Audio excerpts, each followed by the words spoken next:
Hello, everyone. Thank you all for being here. My name is Penny Wright. Many of you know. A few of you who don't know, welcome to every one of you. I just will quickly mention that we at the Rogers Memorial Library have a lot of programs that we offer you, and so after tonight's talk, please take an August newsletter and a September calendar if you don't have access to these already.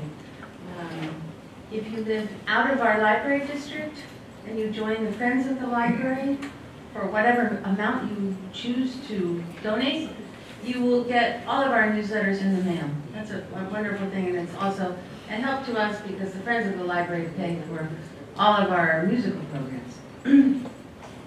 So I guess first of all, we'll give credit where credit's due. How did this come about that we were able to get Dr. Benn Steil here?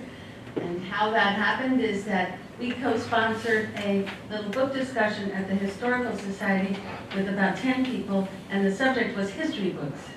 And there was a gentleman sitting to my right, and so we sort of passed our books around if we had a book to recommend. And when his book came around to me, it was titled The Marshall Plan. And so I thought, that's interesting. And then I saw stamped on it, review copy. So my antenna went right up. So when I got a chance to talk to this fellow, whose name is Tim Ferguson, I asked him if he happened to know the author. He said, yes, I do. So he very kindly conveyed our invitation to Dr. Steil. Dr. Steil said yes. So we are very grateful to Tim Ferguson, who is not here today, but we are happy that he made that connection for us. I will tell you a few things. Some of you have probably heard of our speaker, and some of you have not. So I'm going to tell you some things about him. Benn Steil is a senior fellow and director of international economics, as well as the official historian in residence at the Council on Foreign Relations in New York. He's also the founding editor of International Finance, a scholarly economics journal. He's lead writer of the Council's Geographics economics blog and the creator of web-based interactives tracking global monetary policy, global imbalances, sovereign risk, central bank currency swaps, and China's Belt and Road Initiative. Prior to his joining the Council in 1999, Dr. Steil was director of the International Economics Program at the Royal Institute of International Affairs in London.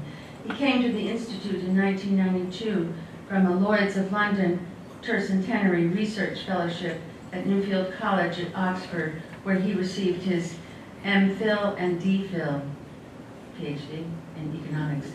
He also holds a BSc, I'm sorry if I'm using the wrong words for this, but in economics, summa cum laude from the Wharton School of the University of Pennsylvania. Dr. Steil has written and spoken widely on international finance, monetary policy, financial markets, and economic and diplomatic history. He's testified before the U.S. House, Senate, and CFTC, and is a regular op-ed writer and commentator on CNBC. His most recent book, for sale, The Marshall Plan, Dawn of the Cold War, won the New York Historical Society's 2019 Barbara and David Zalaznick Book Prize for Best Work in American History. It won the American Academy of Diplomacy's 2018 Douglas Dillon Book Prize and was shortlisted for the Duff Cooper Prize in Literary Nonfiction. Paul Kennedy in the Wall Street Journal called the book brilliant. The New York Times called it trenchant and timely. The Financial Times called it elegant in style and impressive insights. And the Christian Science Monitor called it a gripping, complex, and critically important story that is told with clarity and precision. His previous book, The Battle of Bretton Woods, John Maynard Keynes, Harry Dexter White, and the Making of a New World Order, won the 2013 Spears Book Award in Financial History and was shortlisted for the 2014 Lionel Gerber Prize, the world's most important prize for nonfiction. And it was the top Book of the Year choice in Bloomberg's 2013 poll of global policymakers and CEOs. The Financial Times called the book a triumph of economic and diplomatic history. The Wall Street Journal called it a superb history, and the New York Times called it the gold standard on the subject. And Bloomberg's Tom Keene called it the publishing event of the season. An earlier book, Money, Markets, and Sovereignty, won the 2010 Hayek Book Prize. It is a great honor to have Dr. Steil with us today. Please welcome Dr. Benn Steil.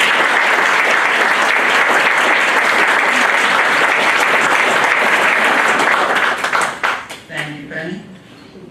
And thank you, Tim Ferguson, for bringing us together. And of course, thank you all for coming out on a Monday evening. The Marshall Plan celebrated its 70th anniversary last year, and perhaps its most enduring legacy has been the endless desire to repeat it. In the past few years alone, there have been impassioned calls for new Marshall Plans in Ukraine, in Greece, in Southern Europe, in North Africa, in Gaza, most recently in Syria. But the old original one has... How are we doing? Just a hair on. Can everybody hear me okay? Is this better? Yeah. But the old original one has never been replicated or even badly imitated. And I think that speaks to the unique historical circumstances in place at the time the Marshall Plan was launched back in 1948. So at the end of the Second World War, the United States dominated the globe economically and militarily like never before and never since. We accounted for more than half the world's manufacturing output. We had sole possession of atomic weapons. We could have used that dominance, had we wished at the time, to pursue a policy of, say, America first. But we didn't. With memories of the disasters of economic and political isolationism in the 1930s fresh in the minds of policymakers, the United States went in a very different direction.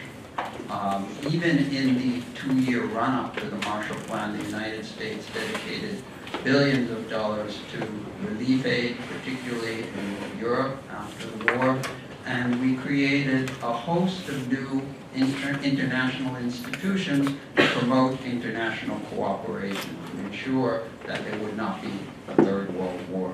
It's remarkable to consider that all of the institutions that we identify today with the post-war liberal order were created by the United States in just a few short years after World War II. The United Nations, the IMF, the World Bank, NATO, and the predecessor organizations, the European Union and the World Trade Organization, were all created by the United States between 1945 and 1949.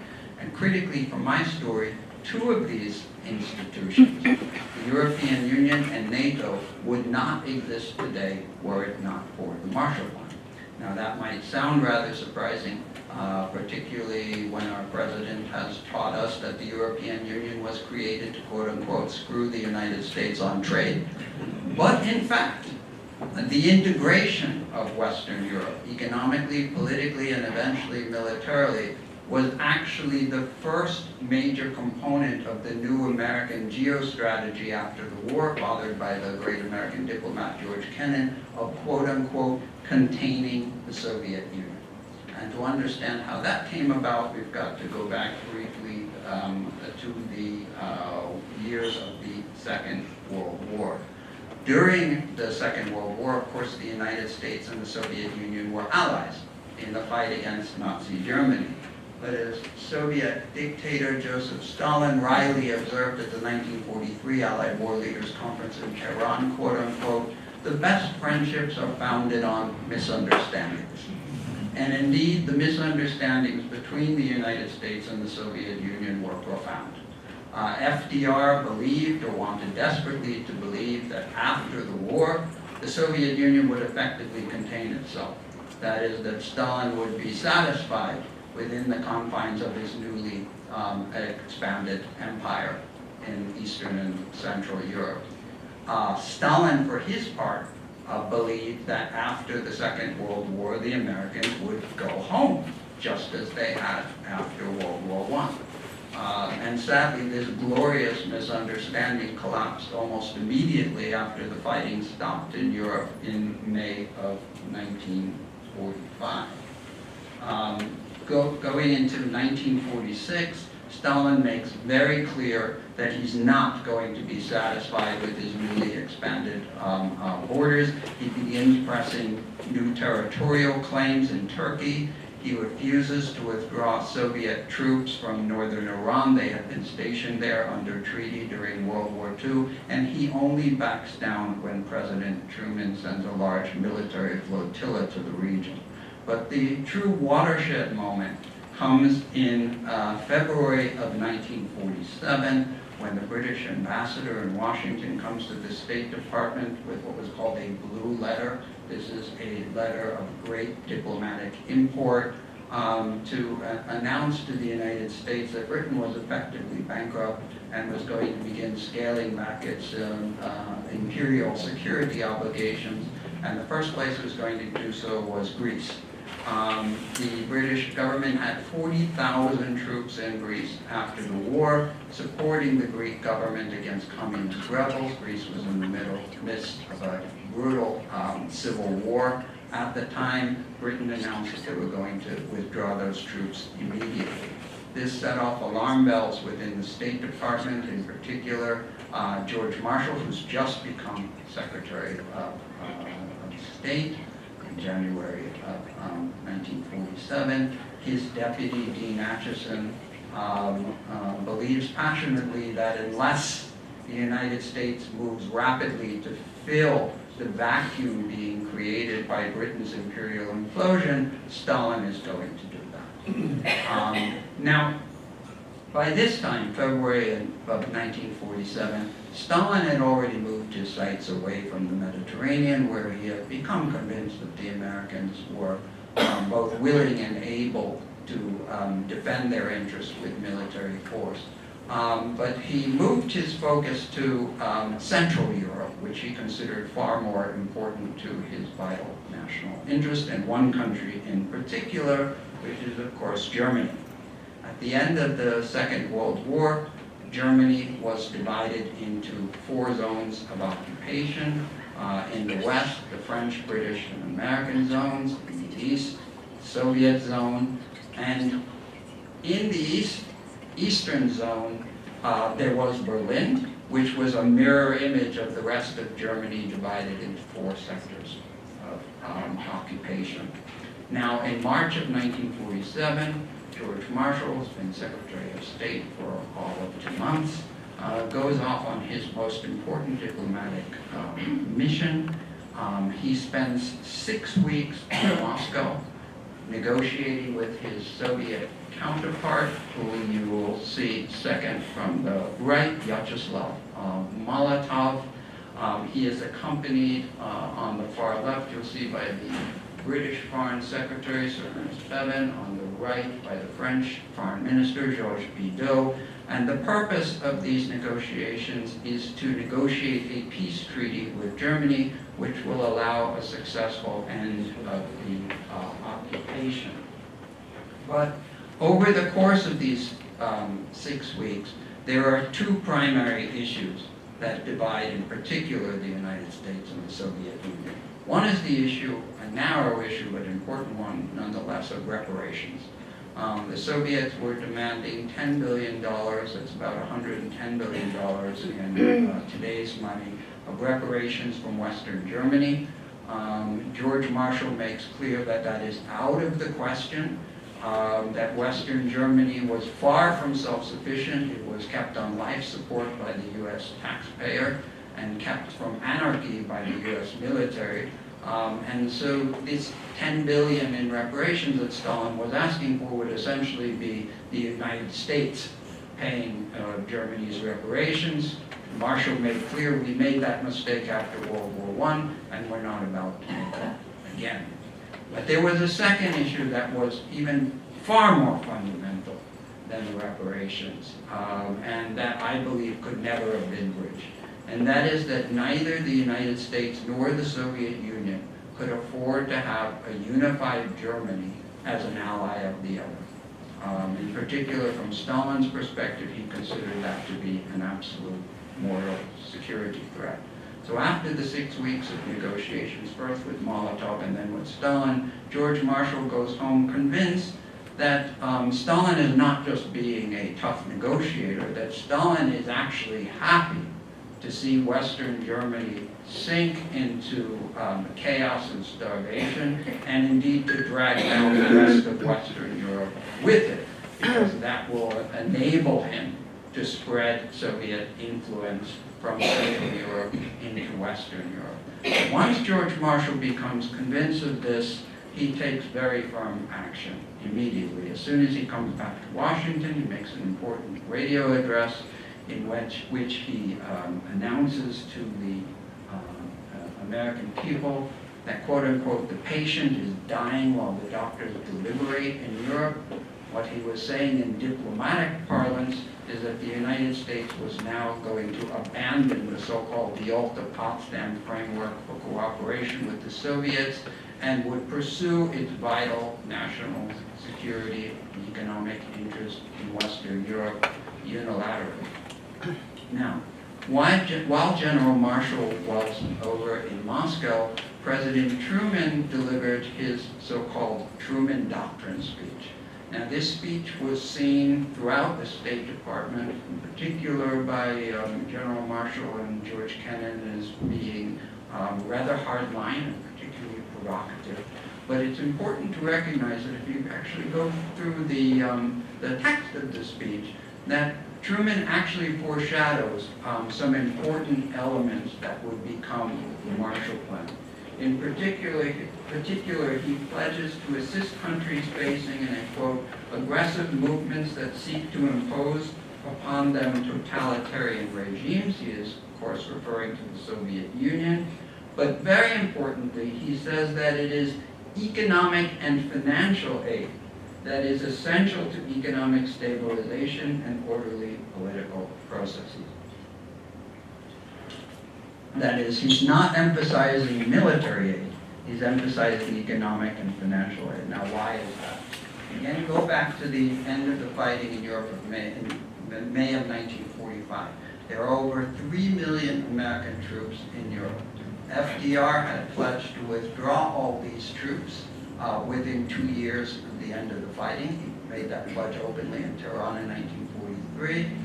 Truman, who's been president for all of a few weeks, at this point has no intention of overthrowing the foreign policy architecture handed down to him from FDR. He begins withdrawing these troops. As we get into 1946, now the U.S. military and diplomatic establishment realizes that it has a huge problem on its hands.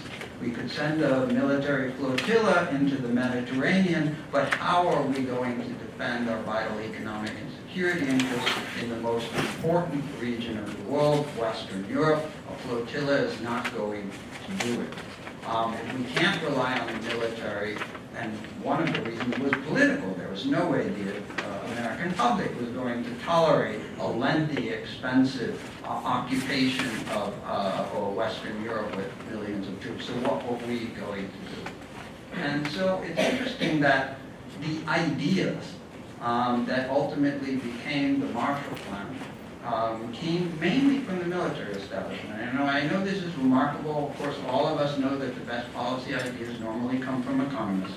But in this rare case, particular case, the ideas that became the Marshall Plan, perhaps the most successful diplomatic initiative in American history, maybe even world history, began as a military initiative. That is, the military, we're talking about people like Secretary of War Henry Stimson, Army Secretary Kenneth Royal, Navy Secretary Jim Forrestal, the Defense Secretary, hardly a dove looking for a kumbaya moment, but all of these people recognized, first of all, that we could not rely on the military to support our interests. And second, we had a unique opportunity now to fight essentially a form of asymmetric warfare with the Soviets. How do we counter their conventional force dominance in Europe without relying on the military? We leverage our economic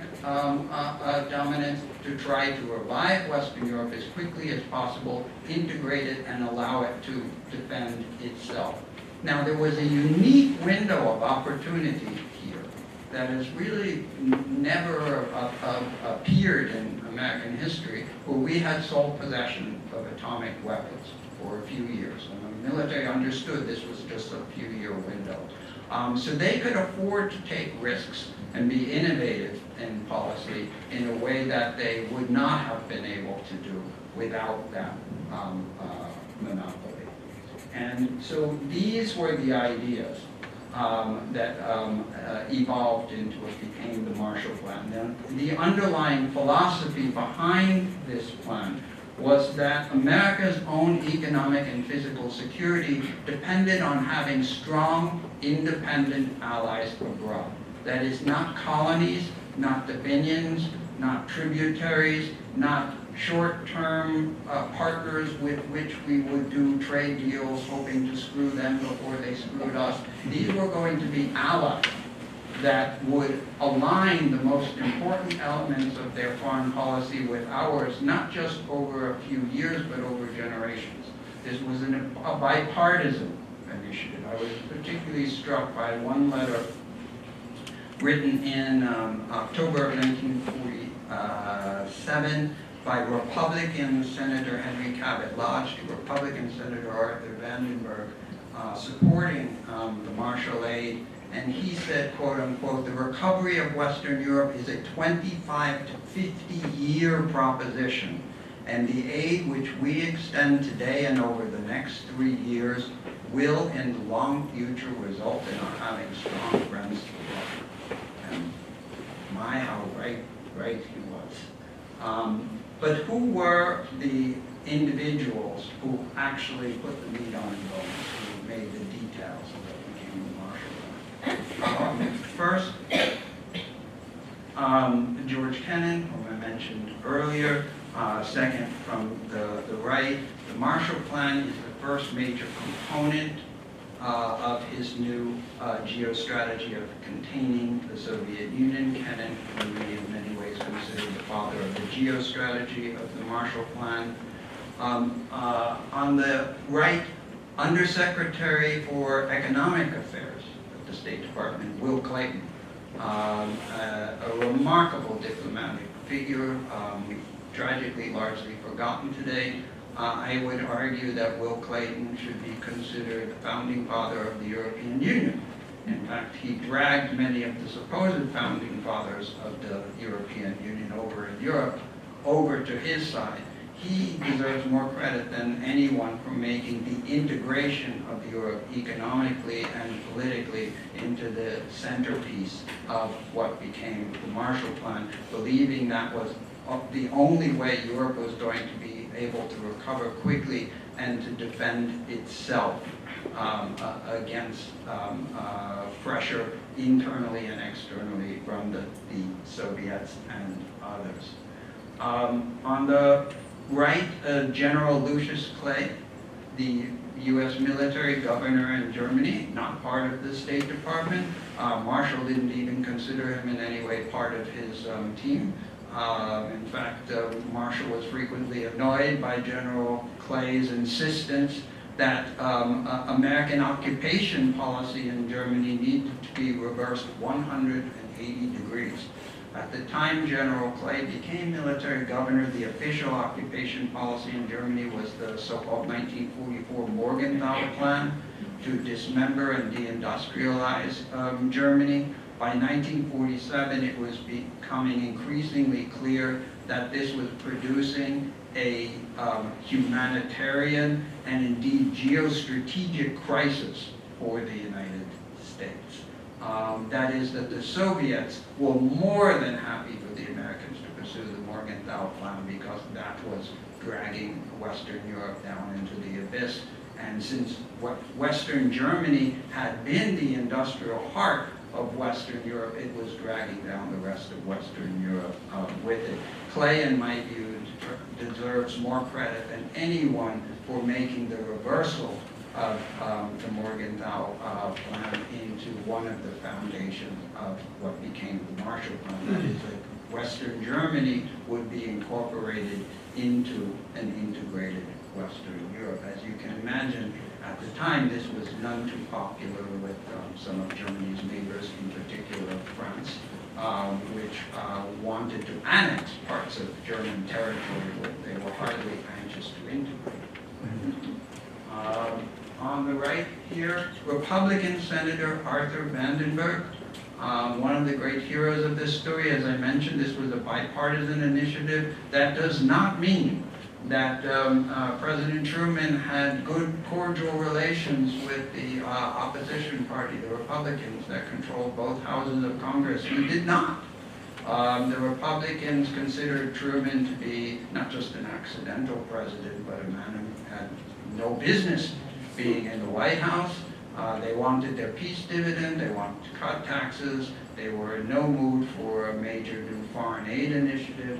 Without Senator Vandenberg, a former isolationist who changed his views radically after Pearl Harbor, once he became convinced that the world was too small now, technologically, for American isolationism. Without Senator Vandenberg, who sacrificed his own presidential ambitions to push through the Marshall Plan and some other key legislation that I'll talk about momentarily, the Marshall Plan would never have gone beyond the status of plan.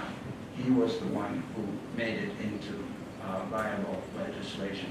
And of course, there's George Marshall himself, not so much an architect of the Marshall Plan in terms of producing the details, but a master synthesizer and a master salesman. After General Marshall's speech at Harvard introducing the ideas that would become the Marshall Plan in June of 1947, President Truman's main political advisor, Clark Clifford, suggested to the president that we really ought to call this thing the Truman Plan. And President Truman, who had a rare combination of humble wisdom and political genius, said, don't even think about it, Clark. He said, anything going before Congress bearing my name will, quote unquote, twitch a few times, go belly up and die. But even the worst Republican, he said, could not vote against the plan named for the general. And that was, again, a particular piece of political brilliance on the president's part. Now, Marshall's actual speech at Harvard in June of 1947, it's iconic today, but if you listen to the speech, I mean, General Marshall is not a great orator, but it's also, it's rather vague, it's extremely short, it's only about 1,400 words, but this was quite deliberate on General Marshall's part. First of all, he was quite insistent that this could not be something that the United States imposed on the Europeans. The Europeans were going to have to get together, produce a unified plan for recovery with American support, and present it to the United States. And this could not be 16 separate shopping lists, but it would have to be one list showing that Europe could use its collective resources efficiently. That is, you couldn't have 16 states all insisting that they were going to have a national steel industry. That wouldn't work. There would have to be a division of labor as we in the United States had among our 50 states. But second, and this is where the most important geostrategy behind the Marshall Plan story comes out, Marshall was very aware of the fact that the Marshall Plan, what became the Marshall Plan, he never referred to it as the Marshall Plan, he called it by its official name, the European Recovery Program, was going to split Europe every bit as much as Stalin was doing, of course in a different way.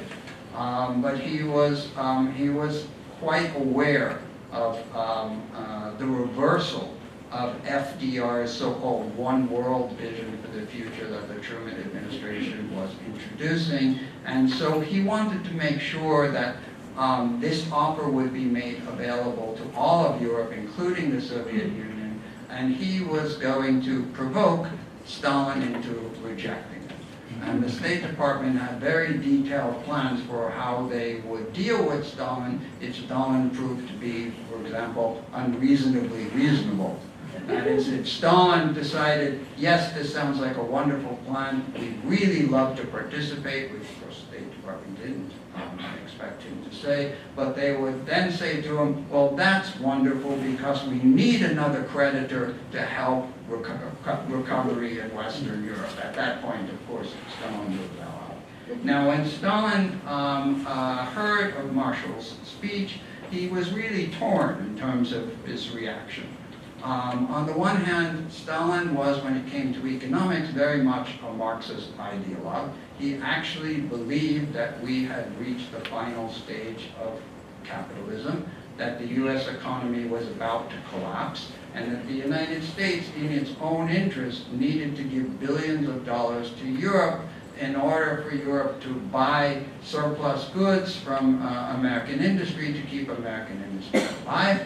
And if the Soviet Union could get billions of dollars of cheap credits from the United States, or even gifts from the United States without any geopolitical conditions, basically as they had during World War II under Lend-Lease, Stalin was only so happy to do that. But Stalin had three very good reasons to reject this aid.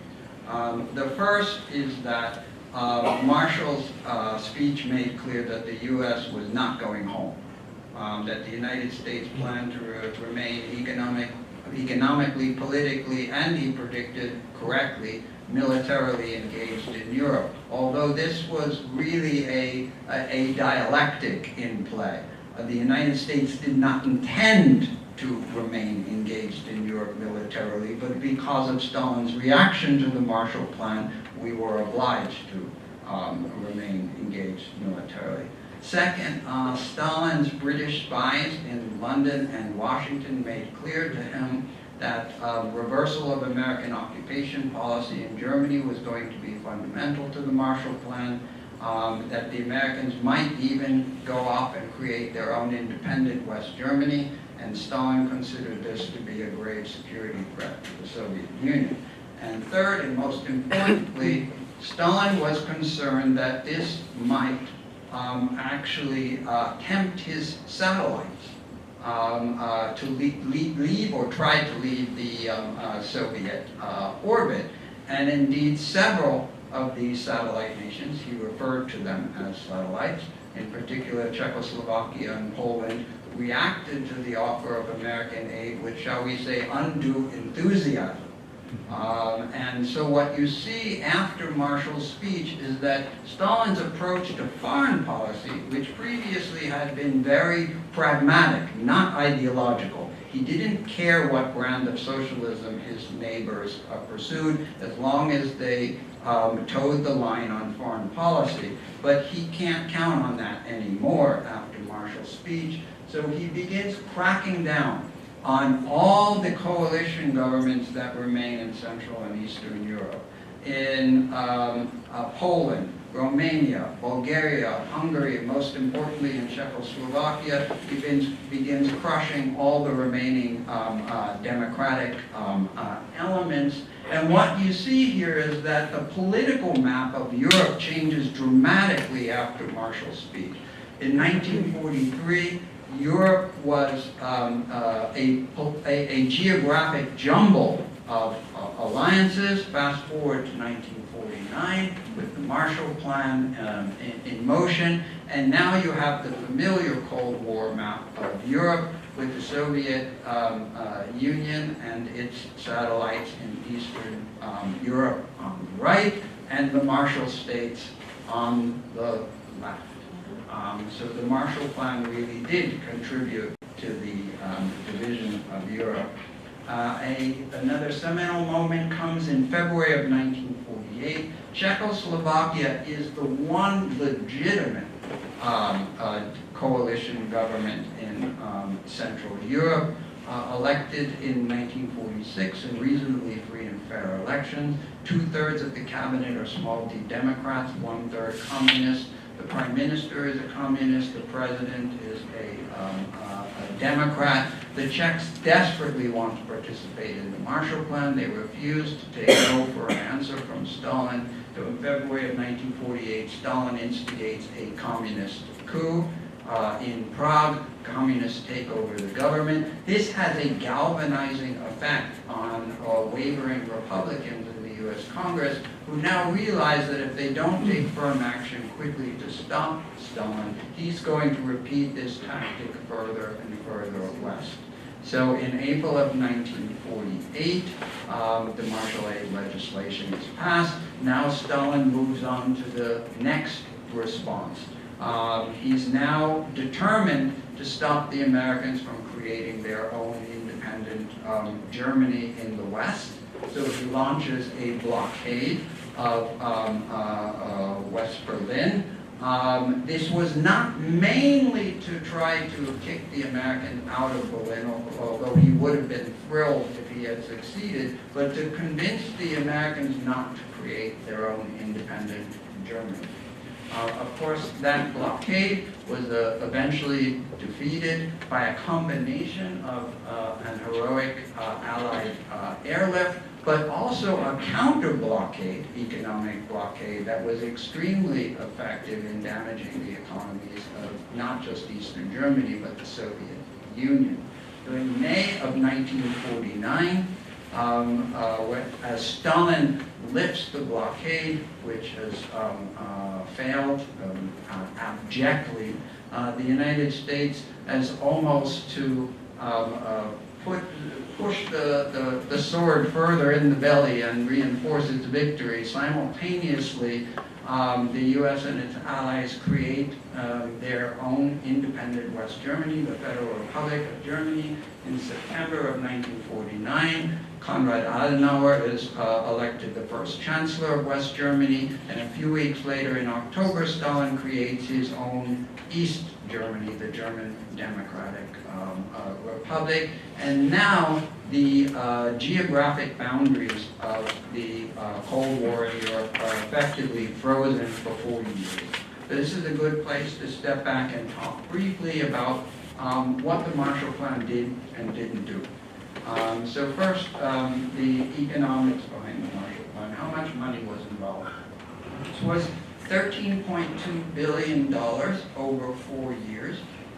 In current dollars, that's about 140 billion. This is 2.6% of recipient country GDP or output. It was 1.1% of U.S. output. Now, to put that in perspective, to give you an idea of how large this actually was, if we were to launch a Marshall Plan today, of equivalent size in terms of the, our national output, the size of our economy, we would be talking about $800 billion.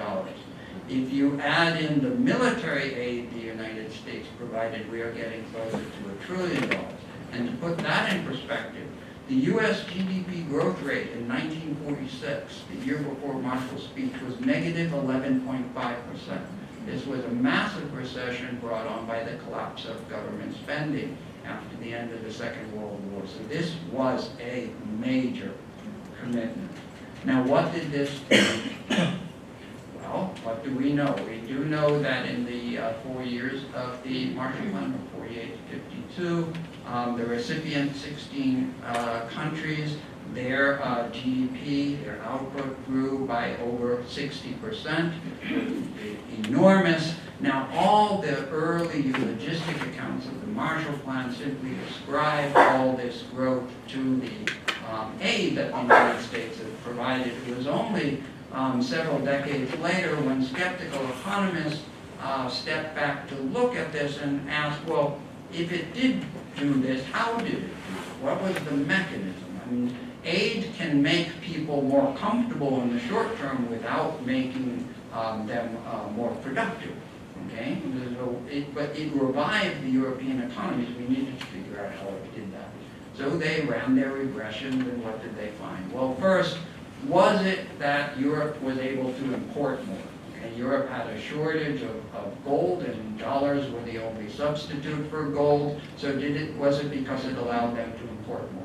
The answer is it did allow them to import more, but that would only account for, let's say, a fraction of 1% of GDP, whereas you saw increases in GDP of 2 to 7% in these countries, so that would not explain it.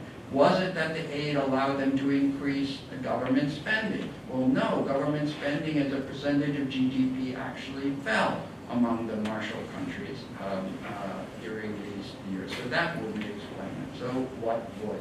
And there would be two factors that I would highlight that are exceptionally difficult to quantify. One is that George Kennan had always emphasized that the primary benefit of the Marshall Plan would be psychological, to convince the Europeans that the United States was not going home.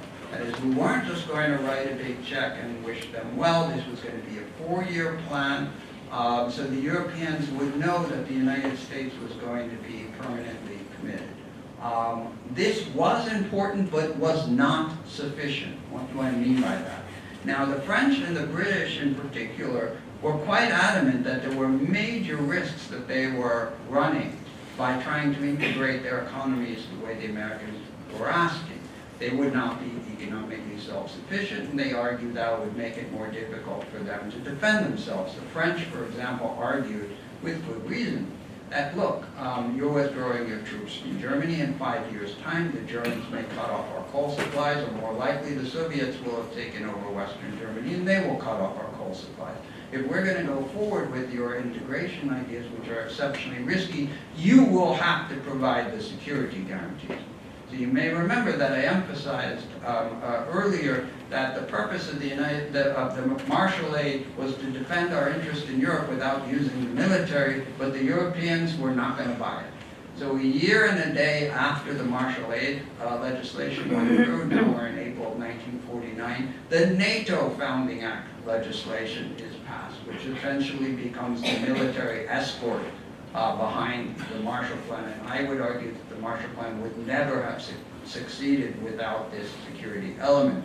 To put that in a contemporary perspective, consider Iraq and Afghanistan. We have spent already $210 billion on reconstruction aid alone in Iraq and Afghanistan, and we have virtually nothing to show for it. Why? Well, first and foremost, we've signally failed to provide effective internal and external security for Iraq and Afghanistan, something that we did succeed in providing for the West Europeans. And I would argue that without internal and external security, economic rehabilitation is hopeless. So when you hear, for example, prominent senators calling for an immediate Marshall Plan for Syria, do not take this seriously. Do the Syrians deserve humanitarian aid? Absolutely. But don't be fooled that we can economically rehabilitate a country that's in the midst of a civil war. The security must come first. Second, as I emphasized earlier, the reversal of American occupation policy in Germany was absolutely critical. Without reviving German industry as quickly as we did, Western Europe would never have recovered. Now, a lot of Soviet historians and revisionist historians in this country have argued that the Marshall Plan was just a boondoggle for our export industries. We were trying to dump our surplus goods on the European. It was nothing of the sort. In fact, one of the central ambitions of the Marshall Plan was to put Germany back in its traditional role in Europe as being the main capital goods provider, so Germany would have something to trade in order to get food, to rebalance the European economy. After the war, we were Europe's main capital goods provider, but they had nothing to pay for it. So one of the great successes of the Marshall Plan was to put Europe back into equilibrium by, in a very significant way, taking ourselves out of the picture. So very far-sighted. Now, to close, I want to take things a little closer to today and talk about what we might learn about U.S.-Russia relations from the experience with the Marshall Plan. So fast forward 40 years to 1989, November 1989, the Berlin Wall falls. You remember what Henry Cabot Lodge had said about the Marshall Plan. that it was a 25 to 50-year enterprise, and that it would result in the long term in our having strong friends abroad. So if the Berlin Wall falls, what happens? The Soviet alliances that were created after World War II, such as the Warsaw Pact, crumble overnight, whereas the alliances that we created after World War II, in particular NATO and the European Union, are as popular as ever. The newly liberated countries of Central and Eastern Europe are clamoring to get in. This is the ultimate testimony, in my view, to the success of this long-term thinking in the 1940s. Now, Soviet leader Mikhail Gorbachev is desperately concerned with one of these two alliances in particular, NATO. He begs the Bush administration not to expand Europe beyond the confines of Eastern Germany. He tried to stop even that, but he understood that that was not going to be possible. But he explained to Bush administration officials that expansion of NATO further east towards the Soviet borders would inflame nationalistic sentiment in Russia and make it impossible for him to pursue the political and economic reforms he was pursuing. Now, at this point, there are two logical directions in which the United States could go. One is represented, in fact, physically by George Kennan, who's now in his 90s and still commenting on foreign affairs, who says we should not expand Europe, NATO into Eastern Europe. He argues that this was what we fought the Cold War for, to get to this point where the Russians would abandon this deadly ideology. Now let us see if we can come to an understanding with the Russians about what sovereignty and independence would mean in Central and Eastern Europe. The other view, which I would argue was equally consistent, was the Republican view, which was captured by the 1994 contract with America, which argued that the Russians would always be Russians. And they would always be expansionist, and that we owed it to these newly liberated countries to provide for their security. So we needed to expand NATO, and we needed to do it robustly.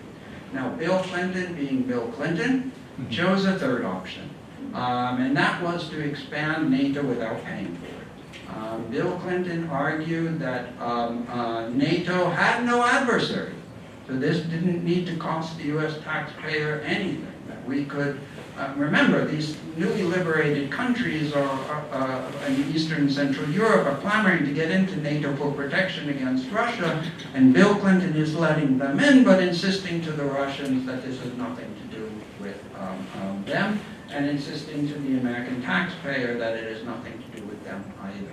At this point, we have a major national debate. Again, George Kennan is leading the charge against NATO expansion. In 1997, he writes an op-ed arguing that Clinton's strategy, and I quote, would be the most fateful error of American policy in the entire post-Cold War era. It will inflame nationalistic, anti-Western, and militaristic tendencies in Russian opinion, have an adverse effect on the development of Russian democracy, restore the atmosphere of Cold War to East-West relations, and impel Russian foreign policy in directions decidedly not to our liking. On the other side of the debate, Richard Holbrooke, leading the State Department charge for NATO expansion. Holbrooke writes an op-ed in 1998 arguing that the United States, and I quote, can have its cake and eat it too. Years from now, he said, people will look back at the debate and wonder what all the fuss was about. They will notice that nothing has changed in Russia's relationship with the West. Now, I would argue that it is difficult to be more wrong than Richard Holbrooke. And what is the source of this error? Well, this is this map that I'd like you to look at. What is this map? This is a map of Europe, which is rather unusual. I put north on the bottom. This is a Moscow-centered view of the world. And what I want you to notice about this map is Russia's western border.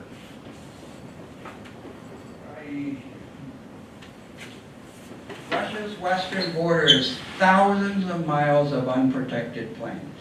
unprotected by rivers, unprotected by mountains. It is not surprising that throughout Russian history, Russia has faced devastating invasions from the West. Napoleon went to Moscow from the West. Hitler went to Moscow from the West. So when the Russians see NATO and American-led military alliance expanding towards their borders, this is what they have in mind. Now, we may think that they shouldn't feel like this. You don't have to sympathize with your ally, but if you want to deal with them effectively, you do have to empathize with them. So fast forward to 2000, Vladimir Putin becomes president of Russia. His primary geostrategic aim is to restore the old Soviet political and economic space. He considers NATO to be the biggest threat to this. And the most interesting thing that Putin has ever said about NATO expansion, he said in a 2016 private conversation with former Israeli leader Shimon Peres. Peres recounted this conversation in 2016 just before he died. And this is what he said that Putin told him about the growing conflict between the United States and Russia. He said the following, and I quote, "What do the Americans need NATO for? The Soviet Union doesn't exist. The Warsaw Pact was dismantled. Why do they need Georgia in NATO? Why do they need Romania in NATO? Do they think I didn't know Crimea is Russian and that Khrushchev gave it to Ukraine as a gift? I didn't care until they needed the Ukrainians in NATO, and what for? I didn't touch them. They wanted to go to Europe. I said, great, go to Europe. But why did they need them in NATO?" Now, these, I would argue, are not the views of an ideologue. These are the views of a pragmatist, a ruthless pragmatist. Stalin was a ruthless pragmatist when it comes to foreign policy. But these are not even particularly ruthless views by Russian standards. Gorbachev, for example, no friend of Putin's, supported the annexation of Crimea and the occupation of Georgia. So these are really Russian views of the world. So coming back to the Marshall Plan to close, I would argue that the broader historical lesson is this. We remember the Marshall Plan today because it was visionary, but it was also hard-headed. And it was successful because it was hard-headed. If we had defined success, for example, to include bringing Poland and Czechoslovakia into the Marshall Plan, we would have failed because we would have had to go to war with the Soviet Union to do that. And one of the primary ambitions of the Marshall Plan, again, was to defend our vital interest in Europe without going to war. So great acts of statesmanship like the Marshall Plan are not just grounded in idealism, they are grounded in realism. And this, I believe, is a lesson we need to relearn. So thank you so much for your attention.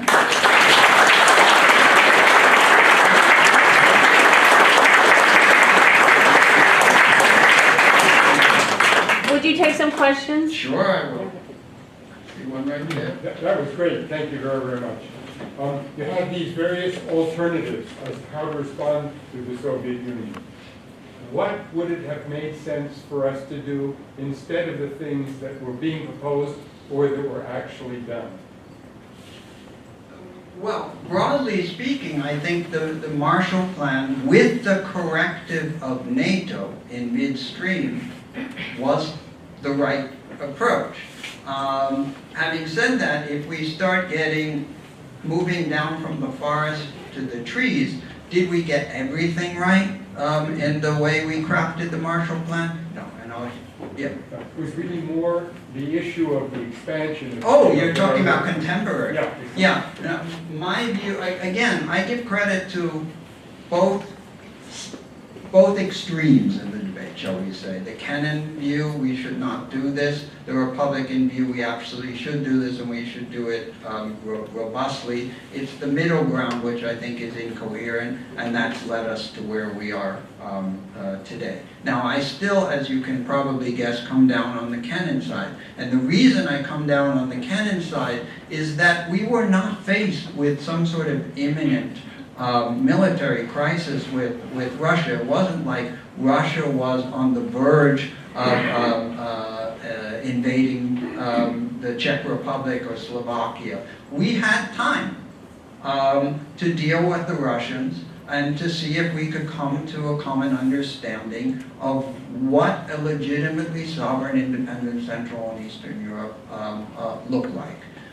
If the Russians showed that indeed their concern was primarily defensive, and as long as there was no threat to their vital interests, they could support an independent Central and Eastern Europe, then we wouldn't have needed it. If they had seized this as an opportunity to expand their influence, perhaps sending little green men into the Baltics, etc., then we would have had to react to it. But I think Kennan was absolutely right in insisting that we should not leap into this, that the Russians had not yet given us reason to believe that it was necessary.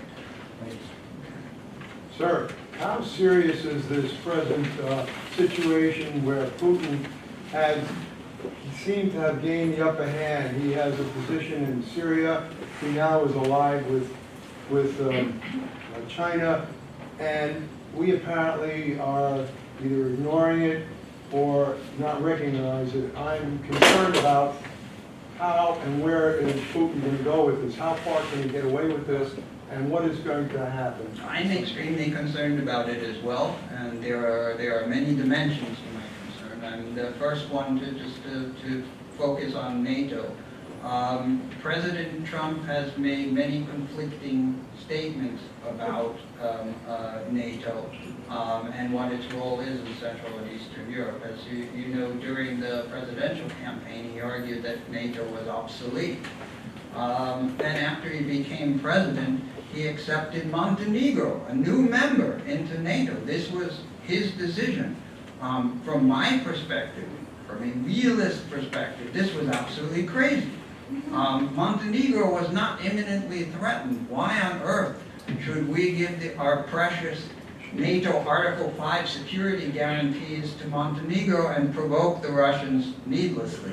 And then after he left Montenegro in, he went on television and said that he didn't know how the United States would react if Russia invaded Montenegro or another NATO country. It depended, for example, whether they were paying their bills on time. This, in my view, is very dangerous because it may tempt Putin to probe. For example, not just into Ukraine, where he's effectively already achieved his aims, which is to keep Ukraine out of NATO.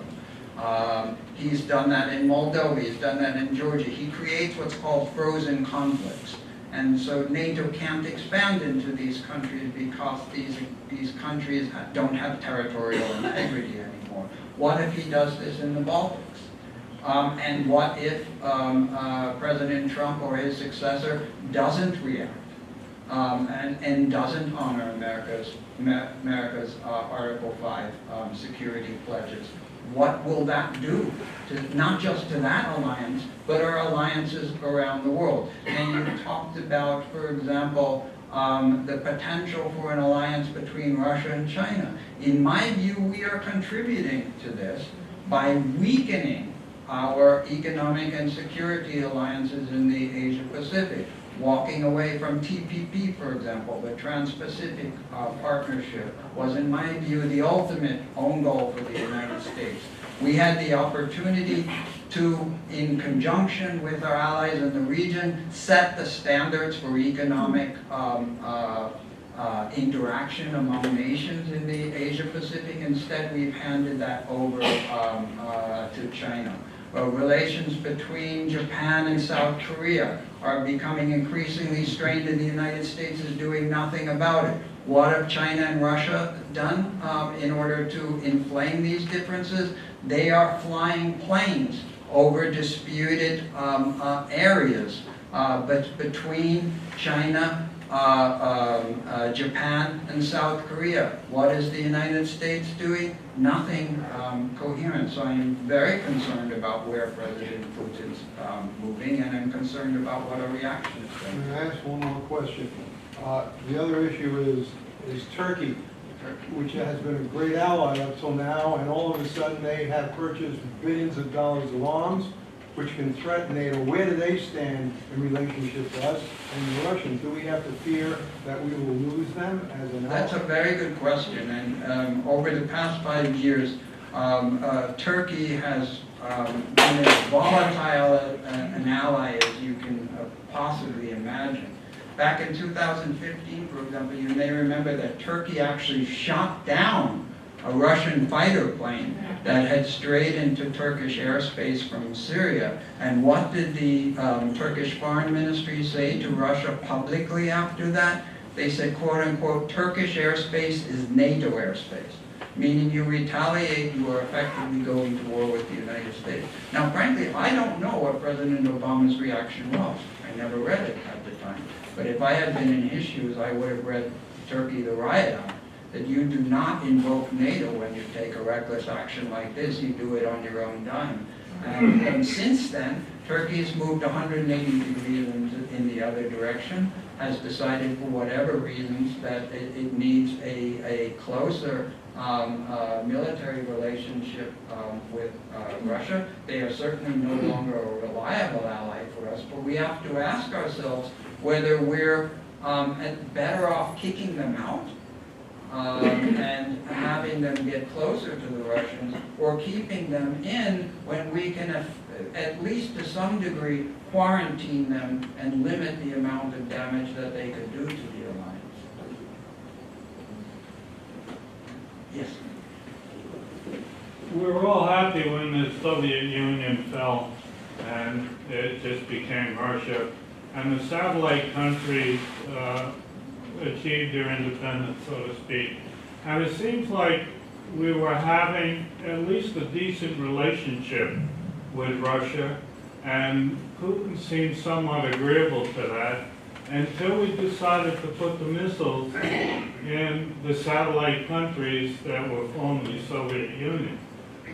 If we hadn't put those missiles in, do you think Putin would have tempered his aggression a little bit more? I think that was one of the important elements in flaming U.S.-Russia relations.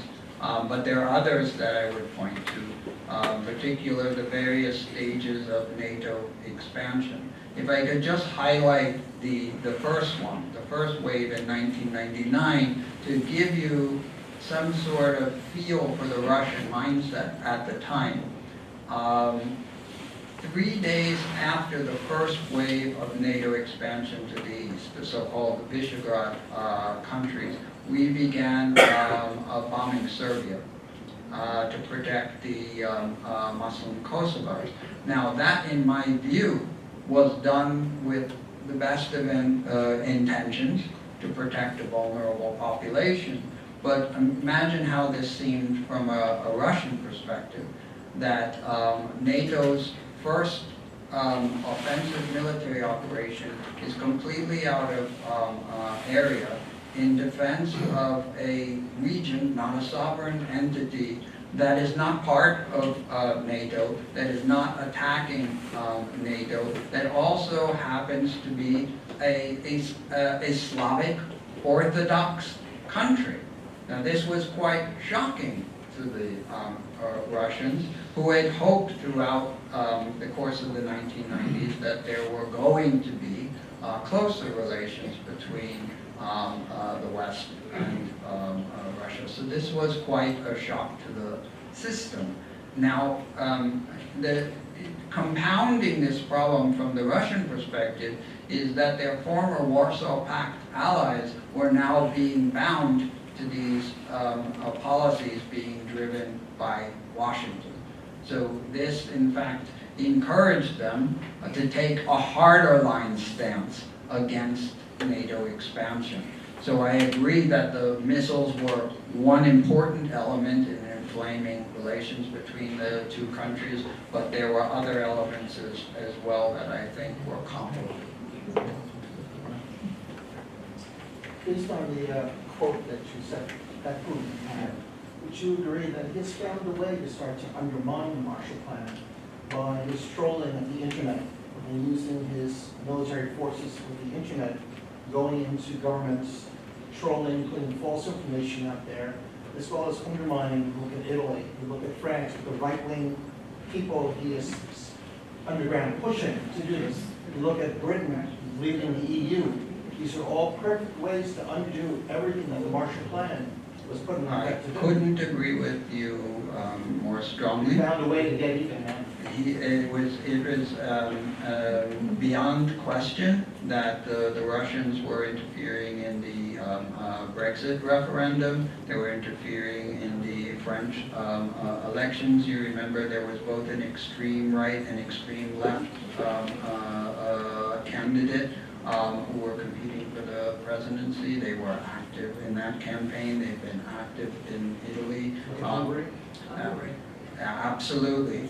And so the Russians consider disunity within the European Union, which again was a product of State Department thinking after World War II. Okay, it's important to remember. They are undermining the structures that we meticulously built after World War II to guarantee our own economic and security interests, and we should be even more concerned about it than we have been, in my opinion. The status of the Baltic countries at this point, I believe we have some troop rotations that are going in and out of Estonia and Latvia. I'm not sure about Lithuania. In effect, trying to put like a tripwire, like you have in Korea. Yeah. But somewhere I did remember that in 2015, Putin put a press on even Finland, caused the Finns to actually go and evaluate their military status at this particular point, and they came back and said, well, we have to. We could put 900,000 people in under arms in Finland to oppose any Russian acts. The same thing is true that there was a plan, I believe, Putin, I don't know how far it got, but under some certain circumstances that the Russians stationed in their little enclave of Kaliningrad were going to take Bornholm, which is a Danish possession, and Gotland, which is Swedish. Did anything more come of that? Did the reaction of these countries cause Putin to pull back?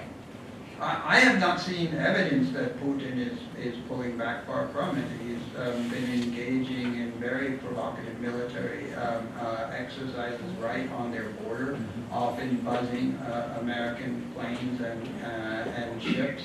The particularly scary thing about this from my perspective is we've had quite a number of meetings on NATO, the future of NATO at my institution, the Council on Foreign Relations. I'm not a military expert, but I've yet to hear a military expert come to the Council and say that he or she believed that we could defend the Baltics successfully against a Soviet attack without resorting to tactical nuclear weapons. And that I find utterly terrifying. Because if it's true, can you imagine what sort of American public support there would be for using tactical nuclear weapons to protect the security of countries that many Americans would have difficulty identifying on the map? So in my view, we have severely overextended our security commitments. Again, to come back to George Kennan and a comment of his shortly before he died, quote, "We have signed up to protect a whole series of countries even though we have neither the resources nor the intention to do so in any serious way." He said that 20 years ago. That's about as prescient as it gets. So if we're going to protect the Baltic, we are going to have to invest enormously more in our weaponry, in troop deployment, in military exercises, and in the same sort of areas that the Russians are investing in. For example, cyber warfare. Very well. And where would we deploy those weapons if theoretically that would be done? Well, Where in Europe would they be deployed? I'm not a military expert, I can't say whether the best place to deploy them would be in the Baltics themselves or elsewhere in Central and Eastern Europe. Part of these decisions are geostrategic, but part of them are also political. Which countries will support the hosting of these weapons. If you go back to the Cold War, Are they still in West Germany? oh sure, of Yes. course, Yeah. of course. But as you remember, if you go back to the Cold War, there were very impassioned public debates in Germany about, there you go, about whether this was a sensible strategy. Of course. Dr. Steele, let's have two quick questions because I don't want to interrupt people while we're still finishing. So this gentleman in the front row, and then you, quick, if you can do it quickly. This is admittedly a hypothetical question. If we tried Kenyon's strategy in the 1990s and it did not succeed because one can never trust the Russians ultimately, then where would we be today? And what would you have done differently? And then, if we don't defend the Baltics or prepare to defend them, what are the consequences to the Baltics and ultimately the rest of us? Great. If we had pursued Kennon's strategy, and the Russians made clear that they saw this as an opportunity to expand their not just their political and economic influence in Central and Eastern Europe, but their military influence, then I believe that it would have been incumbent upon us to expand NATO to the east and to do it very robustly. That is, we were going to have to invest billions more in reinforcing the new eastern flank of NATO, which was going to be much more vulnerable than the previous flank, which was further to the west. So mine would not have been in any way a pacifist or appeasement strategy. I simply do not see the sense of urgency that others apparently saw in the 1990s. And Holbrooke, I would emphasize, didn't actually see urgency. Holbrooke himself said he thought the European Union should expand into Central and Eastern Europe before NATO, but he said because the Europeans couldn't get their act together, we had to move first. So one more question. I often read that the Russian economy is about the size of New York State or maybe California. If this is really true, I have a hard time comprehending how Putin finances all his adventures. Right.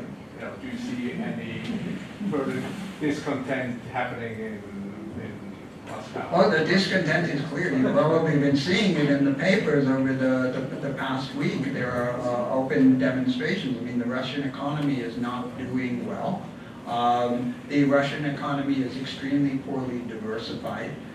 It's still, as you know, very much dependent upon natural resources like oil and gas. And whenever the price of these resources takes a fall, the Russian economy goes into a steep fall. The sanctions are obviously hurting Russia, although in my view we grossly underestimate the willingness of Russians to support pain when they feel they are being treated unfairly politically. If you look at the Russian defense budget, it's pretty clear that Russia's military modernization, which has been pretty robust, is being financed outside the official defense budget. So Russia is clearly investing far more than we see in its official figures, and they've been quite successful.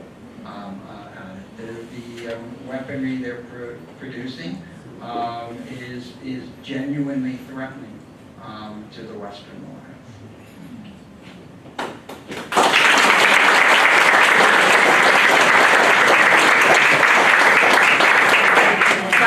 like to thank you for allowing us to be the beneficiaries of your immense knowledge and wisdom and speaking skills, I might add. And thank you all for coming. We're going to actively work on getting Dr. Steil out here again next summer. So thank you all for coming.